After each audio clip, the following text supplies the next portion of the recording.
Good morning everyone, this is SV Singh and I welcome you on my YouTube channel English Exposure SV Singh. Dear students, today we are going to start competitive grammar series. Alright, in this competitive grammar series what we are going to learn?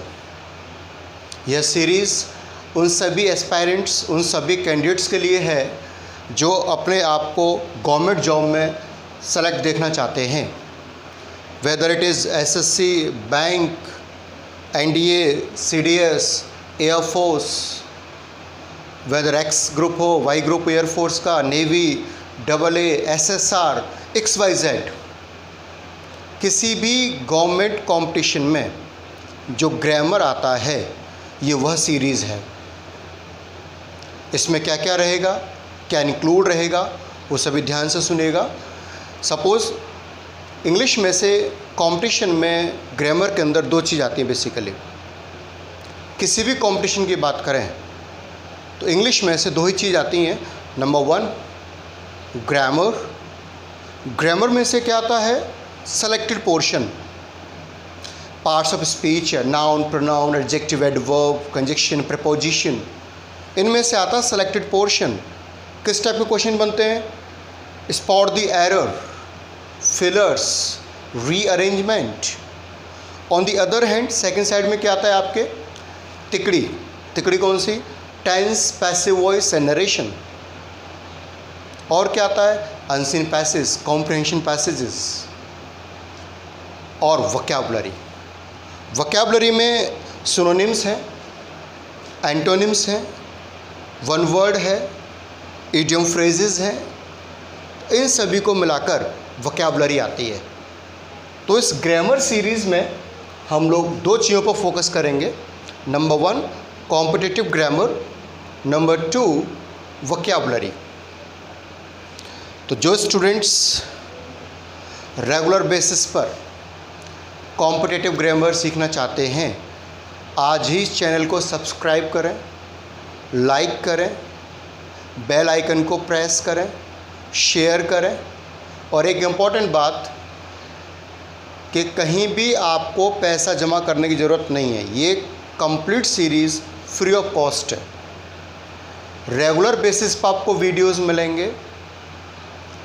कहीं भी paid course करने की ज़रूरत नहीं है आपको कि कहीं भी कोई 1000 रुपये में आपको कोई कोर्स करा रहा है ग्रामर का, जहाँ आपने 1000 रुपये जमा किए, एप्लीकेशन उसने डिज़ाइन की और 1000 रुपये जमा करने के बाद आप ग्रामर सीख रहे हो. Don't go there. Don't waste your money, don't waste your time. If SV Singh is here, no need to fear. Yes, ready for it. Dear students, grammar series में आपको नंबर वन, नोटबुक प्रिपेयर करनी है regular basis पर. Number two, ये series थोड़ा सा एक level की होगी, सीरियसनेस होगी, कंपटीशन टच होगा इसके अंदर, तो आपको सीरियसली पढ़ना पड़ेगा. जितने भी वीडियोस बन रहे हैं आपको एंड तक देखने हैं, बीच में नहीं छोड़ना है. बीच में हथियार नहीं डालते हैं. जब तक न सफल हो नींद चैन की त्यागो तुम. कहते हैं ना, कोशिश करने वालों की हार नहीं होती, लहरों से डर करनों का पार नहीं होती. असफलता एक चुनौती है, स्वीकार करो. असफलता एक चुनौती है, स्वीकार करो. क्या कमी रह गई देखो और सुधार करो. जब तक न सफल हो नींद चैन की त्यागो तुम. जब तक न सफल हो नींद चैन की त्यागो तुम. संघर्षों का मैदान छोड़ मत भागो तुम. कुछ किए बिना ही यूं ही जय जयकार नहीं होती, कोशिश करने वालों की हार नहीं होती. तो डियर स्टूडेंट्स, आपको कोशिश करनी है और मैं आपके साथ हूँ. रेगुलर बेसिस पर आपको ये वीडियोस मिलेंगे. कंप्लीट ग्रामर कोर्स मिलेगा जो एक अच्छे खासे कंपटीशन में आता है. वो ग्रामर कोर्स आपको मिलेगा. आपको बस एक चीज़ ध्यान रखना है, आपको इसमें इंटरेस्ट क्रिएट करना है. क्योंकि यह चैनल कोई कॉमेडी चैनल नहीं है. ये चैनल कोई हंसी मजाक वाला नहीं है कि मैं आऊँ 2 मिनट में हाँ हाँ करके आपको हंसा जाऊँ. No no, not at all. ये चैनल उन सभी सीरियस स्टूडेंट्स के लिए है जो अपने कैरियर के लिए प्रिपरेशन कर रहे हैं, कंपटीशन के लिए अपने आप को प्रिपेयर कर रहे हैं और करियर बिल्डअप करना चाहते हैं। ये कोई डांस चैनल नहीं है, कोई सिंगिंग चैनल नहीं है। तो ऑब्वियसली जो वीडियो होंगे थोड़े सीरियस होंगे, वो आपको कंसंट्रेशन के साथ लगातार देखने हैं, एंड तक देखना है वीडियो को।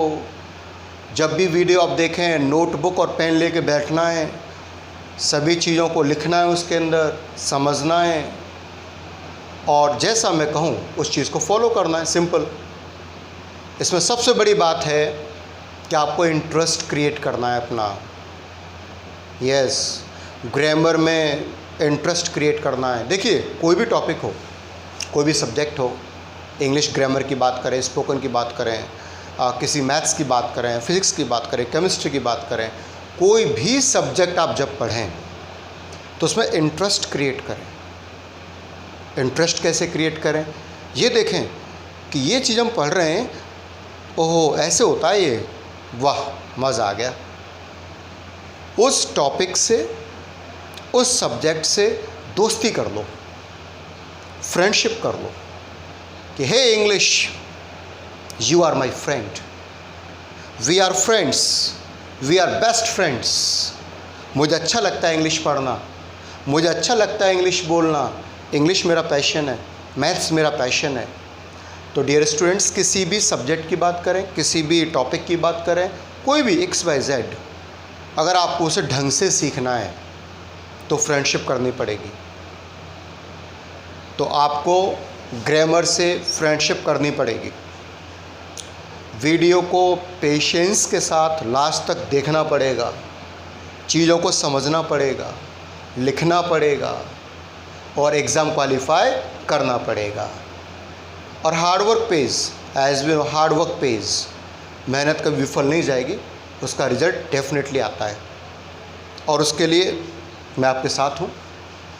सो without wasting your time, here we go, let's start करें। चलिए, आज हम जो टॉपिक स्टार्ट करने जा रहे हैं बहुत ही इम्पोर्टेंट टॉपिक है। ऐसा इंडिया में कोई भी कंपटीशन नहीं है, कोई भी एग्ज़ाम नहीं है जिसमें से क्वेश्चन न बनता हो। SSC की बात करें 2 या 3 क्वेश्चन बनते हैं, एयरफोर्स XY की बात करें एटलीस्ट 2 क्वेश्चन बनते हैं, SSC मेंस की बात करें तो 3 से 4 क्वेश्चन बनते हैं इस पर, बैंक PO की बात करें 2 एरर बनते हैं, CGL की बात करें प्री मेंस मिला के 5 क्वेश्चन बनते हैं, रीट की बात करें 1 क्वेश्चन बनता है, RPSC ग्रेड 1 की बात करें 3 से 4 क्वेश्चन बन जाते हैं, ग्रेड 2 की बात करें 3 से 4 क्वेश्चन बनते हैं। बहुत ही इम्पोर्टेंट टॉपिक, बहुत इम्पोर्टेंट, और इसका नाम है subject verb agreement. Heading please, heading डालें, subject verb agreement, subject verb agreement. किसी भी टॉपिक को पढ़ें तो सबसे पहले हमें उस टॉपिक को जानना पड़ेगा, ये है क्या। What do mean by subject verb agreement? जैसा कि नाम से आपको दिखाई दे रहा है, सब्जेक्ट प्लस वर्ब, यानी कि सब्जेक्ट का और वर्ब का आपस में एक एग्रीमेंट साइन है, एक समझौता साइन है, एक पैक्ट साइन है। उसके आधार पर रूल्स बनाए गए हैं, उसे हम बोलते हैं subject verb agreement.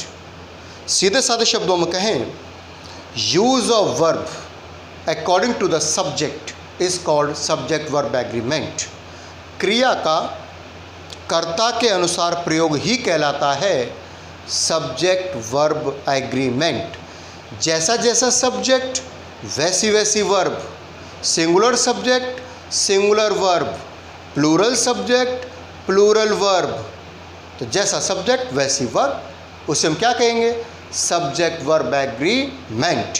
It means use of verb according to the subject is called subject verb agreement. Definition please.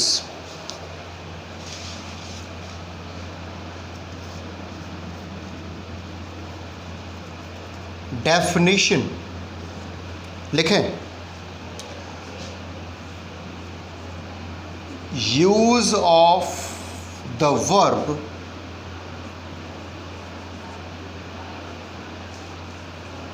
according to the subject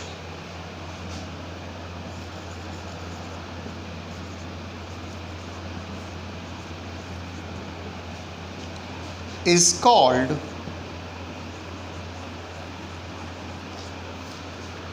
subject verb agreement. Use of verb according to the subject is called subject verb agreement. Verb का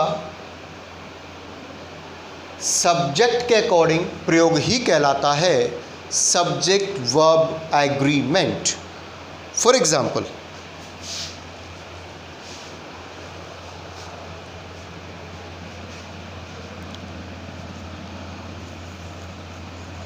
one of my friends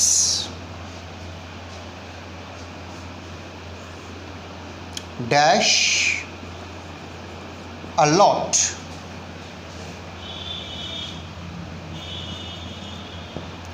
in his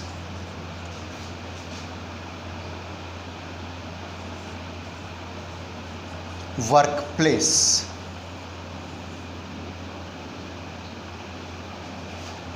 Or office.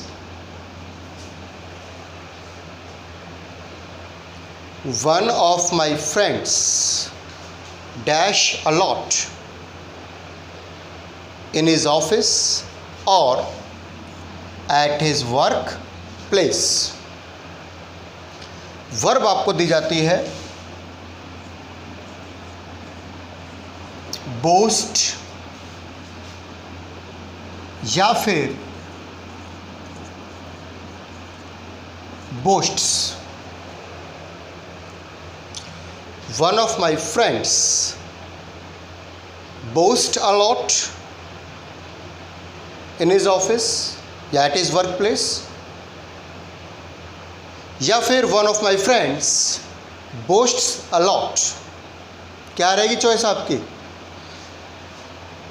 देखिए, यहां पर subject है one of, friends subject नहीं है. One of एक singular subject है, इसलिए वर्ब भी कैसी आएगी? सिंगुलर. वन ऑफ के साथ आएगी सिंगुलर वर्ब, और सिंगुलर वर्ब है बोस्ट्स. सिंगुलर वर्ब है बोस्ट्स. प्रेजेंट इंडेफिनिट में अगर सब्जेक्ट सिंगुलर होता है तो मेन वर्ब के साथ ऐसे ही लगता है. ये रूल आपने पढ़ा होगा टेंस के अंदर. आई रिपीट, प्रेजेंट इंडेफिनिट में सब्जेक्ट सिंगुलर होने पर मेन वर्ब में सिंपल सेंटेंस में क्या लगता है? एस या ई एस, यानी कि सब्जेक्ट सिंगुलर तो वर्ब भी कैसी आएगी? सिंगुलर. इसे हम क्या बोलते हैं? Subject verb agreement. वर्ब का सब्जेक्ट के अनुसार प्रयोग ही कहलाता है subject verb agreement. I think so topic is clear. तो what is subject verb agreement? ये क्लियर हो चुका है कि सब्जेक्ट वर्ब एग्रीमेंट होता क्या है. राइट? क्या होता है? Use of verb according to the subject is called subject verb agreement. Second question आता है कि इसमें से एग्जाम में क्वेश्चन कैसे बनते हैं, वो पैटर्न क्या है. कोई भी टॉपिक हम पढ़ें, तो पहले जाने वो टॉपिक क्या है, फिर हम ये जाने कि उस टॉपिक में से किसी भी कंपटीशन में किस टाइप का क्वेश्चन पैटर्न रहता है। तो एक बार पैटर्न पर बात करते हैं कि ये टॉपिक हम पढ़ रहे हैं सब्जेक्ट वर्ब एग्रीमेंट, तो इसमें से क्वेश्चन किस टाइप के बनते हैं। एक बार क्वेश्चंस की ग्लैंस देखते हैं। 2 टाइप के क्वेश्चन बनेंगे इसमें। नंबर 1, स्पॉट द एरर, गलती निकालो, एरर निकालो। Number 2, fill in the blank. और दोनों पैटर्न चेक करते हैं। चलिए, यहाँ तक लिखा सभी ने, लिख लें। One of my friends बोस्ट्स a lot in his office. क्या आप में से कोई बताएगा, कमेंट करेगा कि बोस्ट्स क्या होता है? क्या होता है बोस्ट अ लॉट? वर्ब है ये। देखिए, बोस्ट अ लॉट होता है बड़ी बड़ी हाँकना, डीग मारना। बहुत से लोग होते हैं ना, बोस्टर्स होते हैं, करते ही कुछ ही नहीं है, बस एक जगह बैठ गए और बड़ी बड़ी डीग हाँकना। मेरे मामा जी के, चाचा जी के, फूफा जी के, काका जी के पास 10 लाख गाड़ियाँ हैं, 5 लाख हेलीकॉप्टर हैं, डीग मार रहे हैं, वो बड़े बड़े हाँक रहे हैं, उसे बोलते हैं बोस्ट अ लॉट। एक जोक याद आया, इस जोक से आपको क्लियर हो जाएगा बोस्ट लॉट होता क्या है। देखिए, कोई भी मैं जोक क्रैक करूँगा, जोक मैं आपको सुनाऊँगा, कोई स्टोरी सुनाऊँगा, तो उसका मोटिव होगा कॉन्सेप्ट को क्लियर करना, ना कि ये कि मैं कोई आपका एंटरटेनर हूँ, एंटरटेनमेंट करूँगा। No, not at all. I am a professional English tutor. तो अगर मैं कोई जोक सुना रहा हूँ या कोई मोटिवेशन स्टोरी सुना रहा हूँ, उसका मोटिव होगा सिर्फ और सिर्फ टॉपिक क्लियर करना। तो देखिए, बोस्ट अ लॉट क्या होता है, डीग कैसे मारते हैं। 3 बोस्टर्स होते हैं, 3 गप्पे मारने वाले होते हैं, डीग मारने वाले होते हैं। एक कहता है कि पता है मेरे दादाजी कितने खतरनाक थे। दूसरा कहता है कितने खतरनाक थे भाई? बोले मेरे दादाजी इतने खतरनाक थे कि शेर को, लाइन, शेर को बंदूक दिखाते थे, शेर मर जाता था। बंदूक दिखाते शेर मर जाता था। दूसरा कहता है बस, मेरे दादाजी शेर को बंदूक का कारतूस दिखाते थे, बुलेट, शेर मर जाता था। अब तीसरा बोला कि बस मेरे दादाजी न बंदूक दिखाते थे न कारतूस दिखाते थे, मेरे दादाजी बंदूक का लाइसेंस दिखाते थे, शेर मर जाता था। तो ये तीनों क्या कर रहे हैं? ये डीग मार रहे हैं। और डीग मारने को इंग्लिश में क्या बोलते हैं? Boast a lot. क्या बोलते हैं? Boast a lot. Do you boast a lot? क्या आप डीग मारते हो? Oh, sometimes I boast a lot, but I ignore boasting a lot, I never boast a lot. तो इस टाइप से आप यूज़ कर सकते हो वर्ब को, राइट। खैर, इस टॉपिक का कंपटीशन में किस तरीके से क्वेश्चन पैटर्न होता है हम लोग वो डिस्कस करते हैं थोड़ा सा। 2 पैटर्न है जैसा कि मैंने बताया, नंबर 1 स्पॉट द एरर और नंबर 2 फिलर। देखिए स्पॉट द एरर कैसे आता है एग्जाम के अंदर। लिखें एग्जाम पैटर्न, हेडिंग डालें एग्जाम पैटर्न।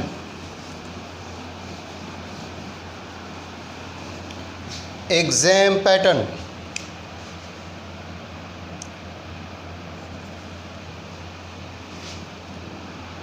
लिखें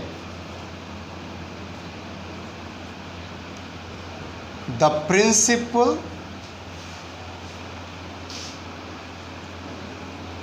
and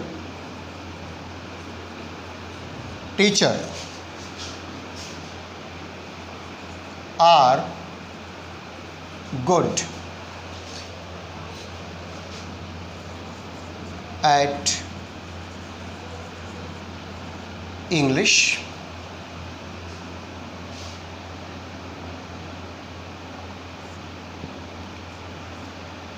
No error. 4th option. 3, 1, 2। देखिए एक सेंटेंस लिखा मैंने, the principal and teacher are good at English. आपको बताना है सेंटेंस के कौन से हिस्से में ग्रामेटिकल गलती है, राइट। अगर आपको लगता है गलती नहीं है तो आंसर 4 है, नो एरर, इसमें कोई गलती नहीं है। आपको लगता है फर्स्ट हिस्से में गलती है, पहले में गड़बड़ है, तो फर्स्ट आंसर हो गया। या लगता है सेकंड में गड़बड़, तो सेकंड हो गया। चलिए गैस कीजिए। देखिए इसका आंसर रहेगा 2। द प्रिंसिपल एंड टीचर, ये एक ही व्यक्ति है। जो प्रिंसिपल है वही टीचर है, जो टीचर है वही प्रिंसिपल है। इस टाइप के रूल आप सीखोगे इस टॉपिक के अंदर। जब आप आगे इस टॉपिक को पढ़ोगे तो सारी चीज़ें क्लियर कर दी जाएंगी। यहाँ पर सब्जेक्ट एक ही है, जो प्रिंसिपल है वही टीचर है, जो टीचर है वही प्रिंसिपल है। मानिए किसी व्यक्ति ने स्कूल खोला और उसकी स्टार्टिंग है स्कूल की, तो वही तो प्रिंसिपल है। कभी कभी वो पढ़ा भी लेता है, वही टीचर है। तो आपने कहा देखो द टीचर एंड प्रिंसिपल, या the principal and teacher is good at English. तो यहाँ पर जो एरर है वो है ये आर, यहाँ पर आएगा इज़, क्योंकि ये एक ही व्यक्ति है, सब्जेक्ट सिंगुलर है, इसलिए वर्ब भी कैसी आएगी, सिंगुलर। और इस तरीके से आंसर बनेगा 2। ऑनलाइन एग्ज़ाम होते हैं आजकल, तो आपको आंसर सिर्फ 2 क्लिक करना है, इसके अलावा कुछ नहीं है। वहाँ पर आगे रामायण नहीं लिखनी होती कुछ भी, कि आंसर 2 है और पता चले कि आगे रामायण लिख दो ब्रैकेट लगा के। चूँकि हम जानते हैं आर की जगह ए जाएगा, हम कुछ नहीं जानते हैं, हम सिर्फ आंसर जानते हैं। इसका आंसर 2 होगा, दैट्स इट, राइट। फिलर्स देखिए किस टाइप से फिलर आता है।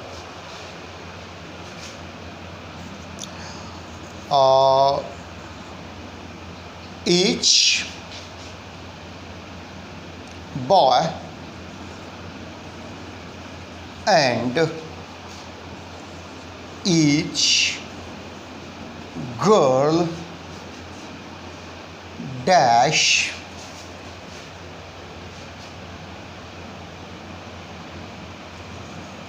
given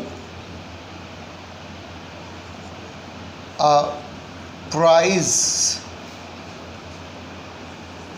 last week. Each boy and each girl dash given a prize last week. Option 4 है आपके पास। नंबर ए ऑप्शन है इज, बी ऑप्शन है आर, सी ऑप्शन है हैज़, डी ऑप्शन है वॉज।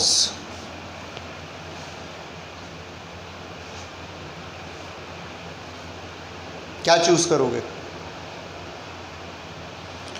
आप आगे रूल पढ़ोगे कि ईच और एवरी से अगर 2 सब्जेक्ट कनेक्ट हैं तो उसे एक यूनिट मानकर, सिंगुलर मानकर इनके साथ आती है सिंगुलर वर्ब। कैसी वर्ब आती है? Singular verb. ये पास्ट में, लास्ट वीक आ रहा है, एडवर्ब लगा हुआ है, पास्ट में है, और पास्ट में सिंगुलर के लिए क्या आएगा? वॉज। राइट आंसर क्या बनेगा? Was. So this is the exact pattern which comes in your examination. Difference इतना है, एसएससी एयरफोर्स में 4 ऑप्शन होते हैं, बैंक में 5, सिर्फ इतना डिफरेंस है। तो आपने देखा किस टाइप का सब्जेक्ट है तो वर्ब कैसी आ रही है, यहाँ किस टाइप का सब्जेक्ट है तो वर्ब कैसी आ रही है। और इसी रूल, इन्हीं रूल्स को, इन्हीं फैक्ट्स को हम क्या बोलते हैं? Subject verb agreement. तो मैं उम्मीद करता हूँ कि आपको ये क्लियर हो चुका है कि सब्जेक्ट वर्ब एग्रीमेंट होता क्या है। आपको ये क्लियर हो चुका है कि एग्ज़ाम में पैटर्न क्या आता है, या तो एरर आएगा या फिर फिलर्स आएगा। 2 ही पैटर्न है एग्ज़ाम के लिए, या तो वो एरर होगा या फिर क्या होगा? फिलर होगा, वो फिल इन द ब्लैंक होगा, राइट। आगे बढ़े, have we go, let's move forward. अब हम सीखेंगे इसके रूल्स, इसके फैक्ट्स। 15 गोल्डन रूल्स आपको मैं पढ़ाऊंगा। सब्जेक्ट वर्ब एग्रीमेंट के 15 गोल्डन रूल्स। वो 15 आपको याद रखने हैं, समझने हैं। एग्ज़ाम में क्वेश्चन 100% उन्हीं में से आता है। So are you ready for 15 golden rules? Ready? Yes. Heading डालिए, facts, rules. Heading please, facts, rules, facts, rules,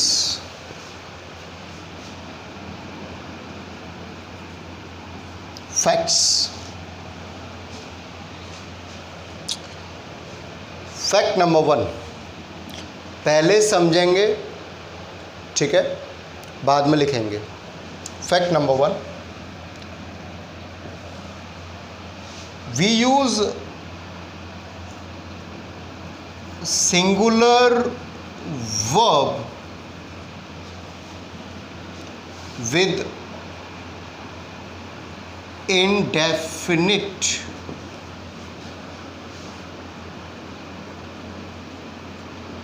pronoun. We use singular verb with indefinite pronoun. First rule है कि हम indefinite pronoun के साथ singular verb यूज़ करते हैं। अब ये indefinite pronoun कौन कौन से हैं, एक बार ध्यान दीजिएगा। जैसे कि everybody, जैसे कि everyone, everything और somebody, someone और समथिंग। इसी तरीके से एनीबॉडी, एनीवन और एनीथिंग। आगे देखें, नोबडी, नो वन और nothing।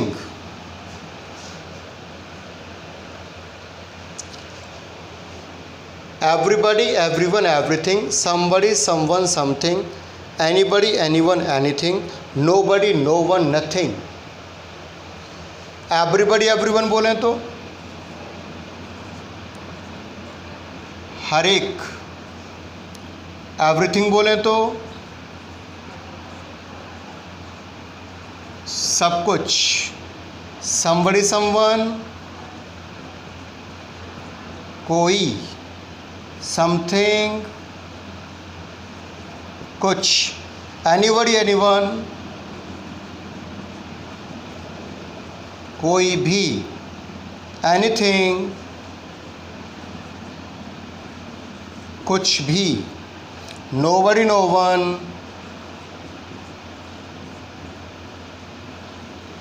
कोई नहीं, nothing कुछ नहीं। 12 everyone, everybody, everything, somebody, someone, something, anybody, anyone, anything and nobody, no one, nothing। 12 ये सभी क्या है, indefinite pronoun। आपको इस पॉइंट के बारे में 3 फैक्ट्स याद रखना है, 3 फैक्ट्स, फोकस कीजिएगा। नंबर 1, इन्हें इंडेफिनिट प्रोनाउन क्यों कहते हैं? इंडेफिनिट बोलें तो अनिश्चित, जिसका पता ना हो, जो निश्चित ना हो, श्योर ना हो, सर्टेन ना हो, उसे हम क्या बोलेंगे? इंडेफिनिट। तो देखिए, इन्हें इंडेफिनिट प्रोनाउन इसलिए कहा जाता है क्योंकि इनके बारे में न तो स्पीकर को पता चलता बोलने वाले को ये कौन है, न लिसनर को पता चलता सुनने वाले को ये कौन है। जैसे मैंने आपसे कहा, समबडी इज़ प्लेइंग देयर, कोई वहाँ पर खेल रहा है। अब वो कोई कौन है मुझे नहीं पता है, अगर पता ही हो तो नाम से बोलता ना, अमित वहाँ पर खेल रहा है, सुरेश वहाँ पर खेल रहा है, जॉन वहाँ पर खेल रहा है। बट मैंने कहा somebody is playing there, कोई वहाँ खेल रहा है। आपने कहा सर मुझे क्या करना चाहिए? मैंने कहा एनीथिंग, कुछ भी। वो कुछ भी क्या है आपको नहीं पता, ना मुझे पता, अनिश्चित है। तो ऐसे प्रोनाउन जिनके बारे में न स्पीकर को पता चलता न लिसनर को पता चलता, उन्हें हम क्या बोलते हैं? Indefinite pronoun. क्या बोलते हैं? Indefinite pronoun. सेकंड, इन्हें कंबाइन करके लिखते हैं। ऐसा नहीं कि एवरी यहाँ बडी वहाँ, एवरी यहाँ थिंग वहाँ, नो, कंबाइन करके लिखेंगे सिर्फ एक को छोड़कर, और वो है नो वन। नो और वन अलग लिखा जाएगा, बाकी कंबाइन लिखा जाएगा। यस, फर्स्ट पॉइंट क्लियर, इन्हें इंडेफिनिट प्रोनाउन क्यों कहा जाता है। Second point clear, no one अलग लिखा जाएगा। थर्ड और लास्ट पॉइंट, सबसे इंपॉर्टेंट पॉइंट, वो ये है कि इन सभी इंडेफिनिट प्रोनाउन के साथ हम यूज़ करेंगे सिंगुलर वर्ब। सिंगुलर वर्ब, चाहे धरती आसमान एक हो जाए, जब भी ये प्रोनाउन एज ए सब्जेक्ट आएंगे तो मैं कैसी वर्ब यूज़ करनी है? Singular verb. देखिए फॉर एग्जांपल, सिंपल सा एग्जांपल लेते हैं। जैसे मैंने कहा समवन डैश कॉलिंग यू। अब मैंने ऑप्शन दिया आपको, इज या फिर आर। तो समवन इंडेफिनिट प्रोनाउन है, क्या यूज़ करोगे? Is. Someone is calling you. हम बचपन से ही पढ़ते आ रहे हैं, as we know something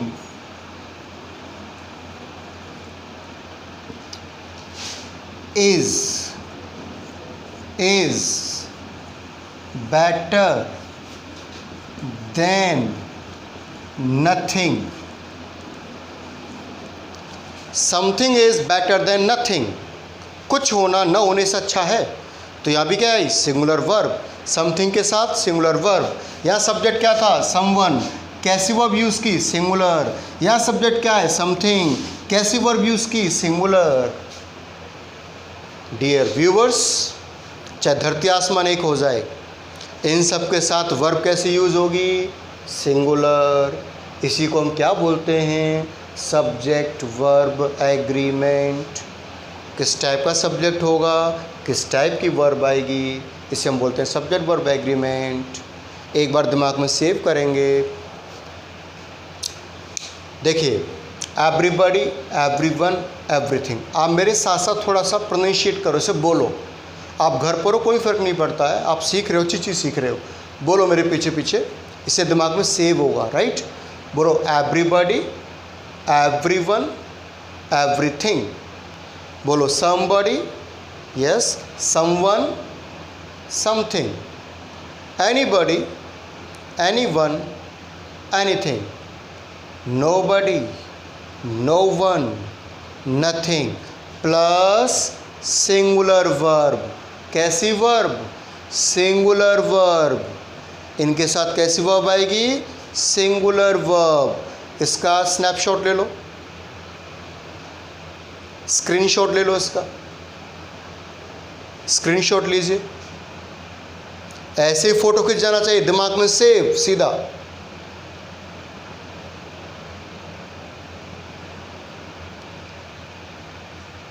point is clear?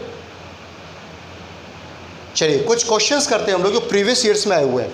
Right, कुछ ओरिजिनल क्वेश्चंस जो एयरफोर्स, बैंक, एसएससी में आए हुए हैं, तो देखते हैं आप कर पाते नहीं कर पाते हैं इसी पॉइंट पर। राइट, तो हमने पढ़ा अब तक एक रूल पढ़ा हमने कि everybody, everyone, everything, somebody, someone, something, nobody, no one, nothing, anybody, anyone, anything.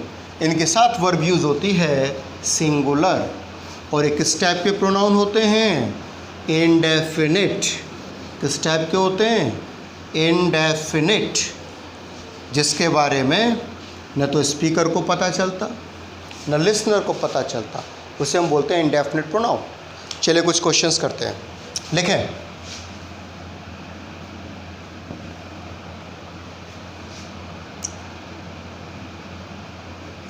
Today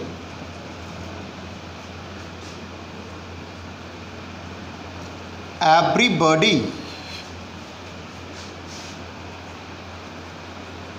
want to get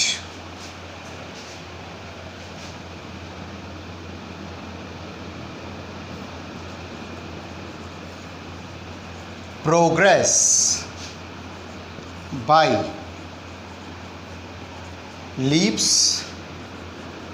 and bounds। यहाँ पर आया नो एरर 5, यहाँ पर आया 4, यहाँ पर आया 3, यहाँ पर आया 1, यहाँ पर आया 2। टुडे, आज या आजकल, these days, nowadays, today, आज, everybody want to get progress by leaps and bounds। आज के टाइम में आज हर व्यक्ति चाहता है कि मुझे जल्दी से जल्दी प्रोग्रेस हो, रॉकेट की तरह जल्दी आगे भाग जाऊं मैं। लीप्स एंड बाउंड्स एक इडियम होता है, मुहावरा होता है ये। इसका मतलब होता है दिन दोगुनी रात चौगुनी उन्नति करना। क्या मतलब होता है? दिन दोगुनी रात चौगुनी उन्नति करना, progress by leaps and bounds. India wants to get progress by leaps and bounds, right? Spot the error, answer बताइए, बोलिए। Yes, answer is 1। यहाँ पर आएगा वांट्स। क्या आएगा यहाँ पर? वांट्स। सब्जेक्ट क्या है हमारा? एवरीबॉडी। कैसे वर्ब यूज करेंगे? सिंगुलर। एक और कीजिए।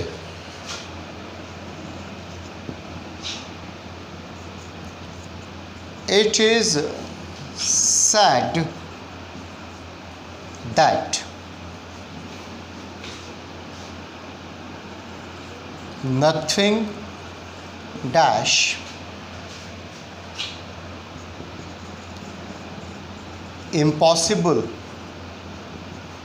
in this world,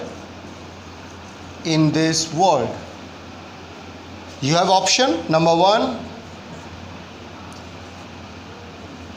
were, be, was, C, is, D, are। हमें पता है नथिंग कैसा सब्जेक्ट है? सिंगुलर है, इंडेफिनिट प्रोनाउन है, और इंडेफिनिट प्रोनाउन के साथ आती है सिंगुलर वर्ब। क्या आती है? Singular verb. स्टूडेंट्स, एक चीज़ अब ध्यान से समझिएगा, जब भी 4 ऑप्शन आए, ठीक है, तो ध्यान रखना 2 टाइप के स्ट्रैटेजी होती है क्वेश्चन को अटेम्प्ट करने की। एक तो होता है सेलेक्टिव मेथड, कि आपने तुरंत सेलेक्ट किया, आप बहुत बड़े जीनियस हैं, कई वर्षों से आप कंपटीशन की तैयारी कर रहे हैं, तो इजीली आप कर सकते हो कि भाई ये आंसर है। एक होता है रिजेक्टेड प्रोसेस, एक सेलेक्टेड, एक होता है रिजेक्टेड। रिजेक्टेड में क्या करना है कि आपको 4 ऑप्शन में से पहले रिजेक्ट करने हैं कि ये तो हो ही नहीं सकते, ये तो हो ही नहीं सकते। जैसे हमें पता है कि नथिंग इंडेफिनिट प्रोनाउन है, वर्ब लेगा सिंगुलर, तो इसमें से प्लूरल हटा दो, भाई वर आएगा नहीं, आर आएगा नहीं, क्या बचा? वॉज या इज़। यहाँ पर ये पैसिव में है, it is sad, present indefinite है, प्रेजेंट की बात कर रहा है, इसलिए राइट आंसर रहेगा इज़। क्या आ जाएगा? इज़। ऐसा कहा जाता है nothing is impossible in this world, संसार में कुछ भी असंभव नहीं। इट्स ट्रू, यस, ये फैक्ट भी है डियर स्टूडेंट्स, फैक्ट भी है, एवरीथिंग इज पॉसिबल। पैशन चाहिए, कांस्टेंट एफर्ट्स चाहिए, पॉजिटिव एटीट्यूड चाहिए, and of course hard work and smart work चाहिए। ये सारी चीज़ चाहिए। So let me summarise today's class. थोड़ा माइंड पर फोकस कीजिएगा। Today we started subject verb agreement. Subject verb agreement means use of verb according to the subject is called subject verb agreement. कुछ हमने एग्जाम्पल्स किए कि steps के होता है। एक रूल हमने पढ़ा आज, वन रूल। एक तो इस टॉपिक का कॉन्सेप्ट क्लियर किया, और एक रूल हमने पढ़ा कि इंडेफिनिट प्रोनाउन के साथ सिंगुलर वर्ब यूज़ करते हैं। We use singular verb with indefinite pronoun. जैसे इंडेफिनिट प्रोनाउन कौन कौन से हैं? Everybody, everyone, everything, somebody, someone, something, anybody, anyone, anything, nobody, no one, nothing. इन सबको इंडेफिनिट प्रोनाउन बोलते हैं। जिनके साथ वर्ब कैसी आएगी? सिंगुलर। कैसी वर्ब आएगी? सिंगुलर वर्ब आएगी। स्टूडेंट्स, कुछ एग्जाम्पल्स पर हम लोगों ने किए। तो this is the summary of the class today. Finally जो स्टूडेंट्स मुझे देख रहे हैं, मैं चाहूँगा अपने आप फ्रेंड्स को बोलें कि वो कहीं पैसा अपना वेस्ट ना करें, कहीं भी पैसा पे ना करें। फ्री ऑफ कॉस्ट मैं आपको वीडियोस लगातार इंटरवल पर देता चलूँगा।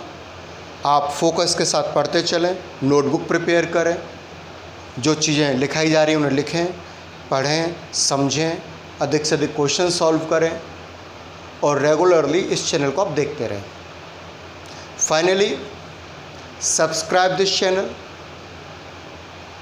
लाइक करें, शेयर करें,